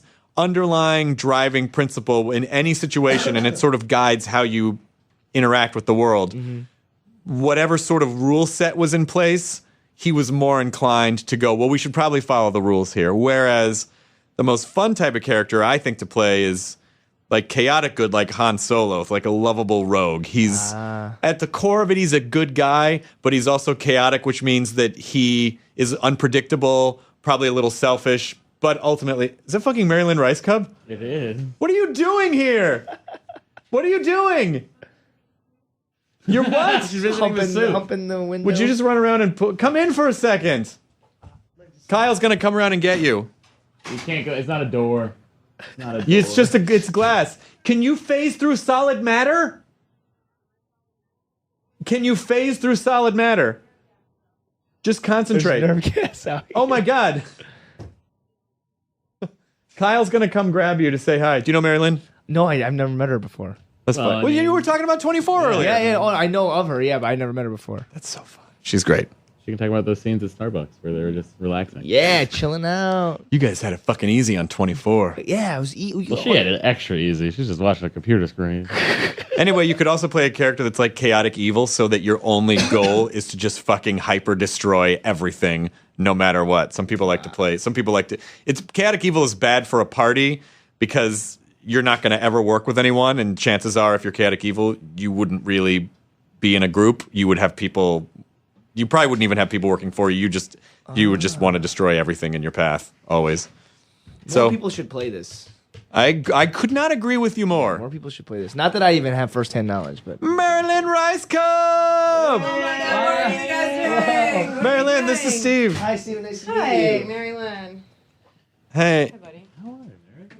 we're just wrapping it up. You just happen to come in. What are you doing here? We were talking about how the urge to get to this Humping the window is glass. you just want to like do weird shit. Yeah, you're actually the only person that's ever humped the glass. No, Joel does it. No, Joel bangs on the window and flips No, us he's He's off. fucked it aggressive. too. I'm a Get out of that soft glass. sexual woman that can't be stopped. She kicks it Mary Lynn style. I mean, how would you not? Kicking it, Larry. I'm playing hooky from being a mother today. What? I was Where is doing he? a guest spot, hot off the presses, on New Girl, which was a total blast. But then I was out of taping, and I just like wandered around and pretended like I had no. No, I don't have kids. So in that responsibilities. case, do you just put a dish of food out and just leave your son there all day? Yes, exactly. You got it. Yeah, yeah. You And got one of it. those You're hamster ready to be bottles a so that dad. when he pokes his tongue into the thing, it just like he just ball- gets enough water. Yes, ball bearing. yes. Yeah. Yeah, because like I mean, the key is not he's too much dumb, so water. he would drink Yeah. the whole. Yeah. That's the like myth about having kids. Is like they're not idiots. Do you know what I mean? Like all you have to do is keep that. Then they become smarter than you. Quick, that's a whole. A whole other story. Let's do. We're going to do a whole podcast on that. But now I'm going to stop at the soup and say You're hello. gonna say hi to because Joel. I chatted with Kate Flannery. She's getting her makeup done. She said hello. She's Oh, 2 Kate doors Flannery. down. She's 1 door down. Everybody's here. Kate Flannery of The Office and the Lampshades. Yes. Are you performing anywhere anytime soon? I'm at Flappers tonight at 10 p.m. Flappers in Burbank. This has already gone up by that time. Yeah. It was a great show. You know where I am going for the first time? Have you heard of this place called anybody? Mississippi Studios in Portland, Oregon on April 25th. No. No, but just the called to fact that book it's in me. Portland, it's probably great. Right? For an 8 and 10 show on April 25th. And I'm super pumped because I love a one-night or 2 shows Yeah. in and out. I'm going to be at Helium up there, which is a fun club, but that's like you do a weekend. Yes. You do a weekend. It's not a one-nighter. Marilyn sounds cooler, so. Well, Maryland's pretty fucking cool. But yeah, I was just wandering around aimlessly. And then after this, I'm going to go visit the taping of Brand X. Wow. I'm not kidding. Try, you know, when I do it all. And then I'm going to go to Flappers. My show isn't until 10. So New Girl, Soup, Brand X, Flappers. That is a fucking you know, comedy day. Jesselneck Is tapes it tonight, weird? too. You might want to head over there. I will stop by there. Weirdly enough, I was supposed to do a thing on Brody is my friend show. He goes, can Brody interview you? And I was like, does he interview people for that? He does now, yeah. Oh, he Yeah, does? yeah, yeah, Okay, is that yeah. a new format? Yes. You tell him where you're from, and then he says the high school and its mascot. And yells it in your Yeah. face. And Yeah. then goes, why don't you like me? Henderson High, Warriors. Interview over. Thanks. Yeah, I'm having a real showbiz day. It really is. You can You're come doing- Because I get afraid when I have a 4-block window, if I go home and see my kid, then I will not want to leave the house again. So Right. instead, I just do a bunch of stay up. stuff. He referenced your show 24 earlier. Really? Mm-hmm. And how did that go? It went well. He was complaining. He was complaining about The Walking Dead, how his characters never get time to relax, and even on 24, there was occasionally a second to breathe. There was still. Oh, that's interesting. there's People st- always said on 24 there was no time to breathe. And I apologize, I have not seen your show. Oh, don't. Guys, I'm worry. sorry. You're What a- fine. God damn it. I know. Why can't you I'm trying to psychically know what start we're going Game to. of Thrones. That- I'm not even close. Just starting it? Here's how lame I am. I watch like a half a Super Soul Sunday and then I fall asleep. The Super DVD's Soul? on the Hashtag couch truth. right now. Truth And, on yeah. Walking Dead. I watch no cool shows. What? I'm not. What do you watch? just What go- do you just wait, go hang on. visit I wanna shows. know You what don't watch any of What them. is she watching? What are you watching? I watch Super Soul Sunday and Yep. Own. Did I mention Sure. that? Yeah, Own right across the street. Have you no, visited the Own in all studios? honesty, what did I watch? I kind of missed True Blood. What's the last Okay, thing I everyone's a watched? creature. You're good there. Thank you. I watched The Master. See, I'm behind in everything. What TV show? You mean the Lee Van Cleef movie? Come on, guys. I'm the only. They even did it on Mystery Science Theater. I guess I am. It's fun. I do. You guys hadn't. You're not I watched watching a lot of it. HGTV. Do you watch? I watch not- a ton of HGTV. Flea Market Flip. Have you guys seen that? It's It's great. That one's good. Property Brothers. Property Brothers is all who right. doesn't love a property Kitchen brother? Cousins. Yeah. Do you like House Hunters or House Hunters International? International. Take it Yeah. international. Yeah, they'll take it They're all always over the like, world. we wanted Take to it live our dream and international. take our child to, Afghanistan to live out our dream. You know, I'm like, what are you doing? What doesn't help me with that show is the fact that they never tell you what their income is.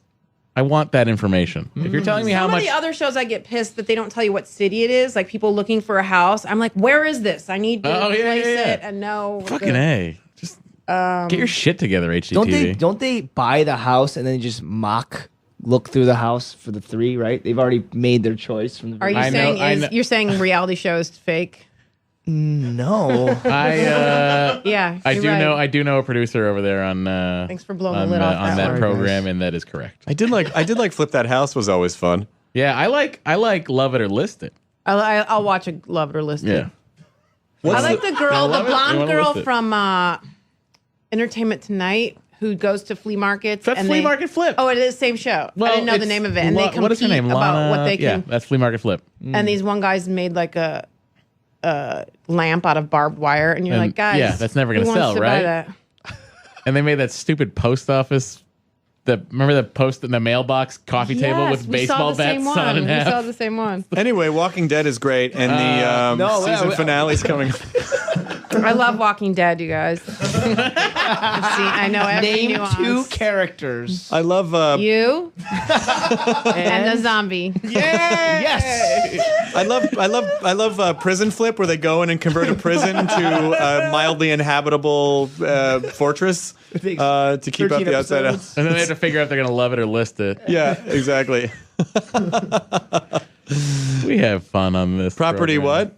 Property Wars. Property Wars Woodbury. Yeah. Okay, I'll watch Kitchen that. Cousins Woodbury would be great. I can't think of one actual narrative show that I'm watching right now. Oh, me either. Don't worry, I'm in the same boat. You're fine. Strange. I don't watch television either. Boardwalk Empire, that was a while ago. It's That so one it's out. so. Mad Men is starting. Mad Men is starting. But like, there's something about reality television, and I don't mean like Kardashian reality television. I just mean like the HGTV Food Network reality television. That's so comforting, so formulaic, and it's just there for me. I can do other accidentally things sat while it's through- happening. I accidentally sat through 3 straight hours of Kitchen Cousins. Because what happens is they finish and you're like, all right, I'm done. And then immediately they go, look at this disastrous kitchen. You're like, Oh, you gotta how see are the they end going of to it. fix this? And then they get you again. They just back to back to back you. God, What Yeah. about a bar rescue? I love Bar I haven't Rescue. seen that one. It's the greatest. Like the Bar owner Rescue is is just the drunk, and they're like, oh, like ladies dancing in their bikinis. Like, why is this bar the losing bikini money? bar. And then the kitchen is disgusting, and the bathroom like he's never done anything. to John it. Talfer of Bar Rescue. He's the Anyway, world's Anyway, most The Walking foremost. Dead, guys. Now that is a show. There was a bar on a Worth recent episode something. that really needed to be rescued, full of walkers. Someone needed to go in there and flip it around. All right, well, our fun's over. Chris ruined it. Sorry for being the bad substitute teacher who had to turn everything I around. have love for you. It's good to see you, Mary Lynn. And Steve, Steven, it's so nice to see Thanks you, for and having thank you me. for coming on the Nice to meet you. podcast. There she goes. Hi. Hi, Kate Flannery. I didn't know she did stand up. Kate? Lynn? Yeah. Oh, Mary Lynn. she's Yeah, great, Mary Lynn yeah. does stand up. Yeah. Oh, wow. That's cool. Where we first met at Lago in Los Angeles. That's yeah. You are also super busy. You're working on. I feel like you're working constantly. You're like doing movies and stuff, and then still. Trying to. Yeah, I just got back from filming something in New York. What was it? What was it? We can't talk about it. Okay, all right, that's fine. Yeah. Don't worry about it. Which stinks. Sounds like it was Star Trek. They shot that last year. Oh. Yeah. But it was fun. And then just I Men guess, in Black 4. I guess we'll see if we'll see what happens with the rest of this season to see who's gonna go back. Damn it! What does that mean? What does that mean? Oh, why are you coughing? Oh my god! Oh no! Please. Cough button. It's good to see you. And, Matthew Fox runs in. We gotta go back. Oh no! Jonah was very sorry he couldn't be here. He's working on Anthony Jeselnik's show today, so sweet. he was like, "Please tell Steven I'm so sorry." But he was working for Anthony's show today, so he was Funny. doing Thanks that. for having me. Seriously. Yeah, it's good to see you, man. It's cool to have. Be Well, I'm honest. glad you're finally on. At Steven Yeun it had been on threatened. Twitter. Steve Yeun. You're just Steve Yeun on Twitter. SteveYeun. Mm-hmm. By the way, my last He's name. the I will Asian say, quarterback for the 49ers. He liked it. Your last name? my last name is maybe the one thing that makes everyone dyslexic is the power of dyslexia. Is Yeun. And, like, people mispronounce, Yoon? misspell. It's the vowel situation. It's like, what do we do with all these? My Comcast, my Time Warner bill says Stephen with a PH, Yeun, but they spell it WEXN. What? That is What? That is really. Yeah. You couldn't even That's not even a thing. If your airline ticket said that and you had your ID, they would be like, "This isn't you." can't That's get how in. bad of a. That's not even a typo. Yeah. This is Larry Sanders. It doesn't even make any sense. Stephen Wexon, thank you so much for being here. Thanks. Enjoy your burrito. Chandler's TV guide always said Chanandler Bong. That's a fact. That's a fact from Bummed that you know. Friends. I know. Okay. I know. I got what it was from. There's Yeah. only one Chandler on all of television. I mean, as an actor. I mean, as a character, Chandler Riggs. Yeah, Yeah. he's a person. He's a real person. But he probably does not have a subscription to TV Guide. Friends seasons 1 through 7 were pretty good. And I say the 7 with hesitation. It was a good show. Yeah. It really was a good Yeah. show. While we're all sitting here. So no one told the dead dude I was second best. Here's a fun little bit of trivia. When Whatever you're about to say is not going to be fun, but when go the ahead. Nerdist TV show Yeah. premieres, there's maybe like 4 episodes in, we do a fake sitcom with Jonah called Jonah Alone. And there's a scene where Mike Furman and I are his annoying neighbors, and we're sitting on a couch together, both with guitars. And it's part of a montage, and then it pans over to Jonah, and his book says How to Commit Double Murder and Make It Look Like Suicide. That's the book he's reading. All right, that's fun. But Mike and I are playing and singing the Friends theme. All right, that's fun. I take it back. Thank you.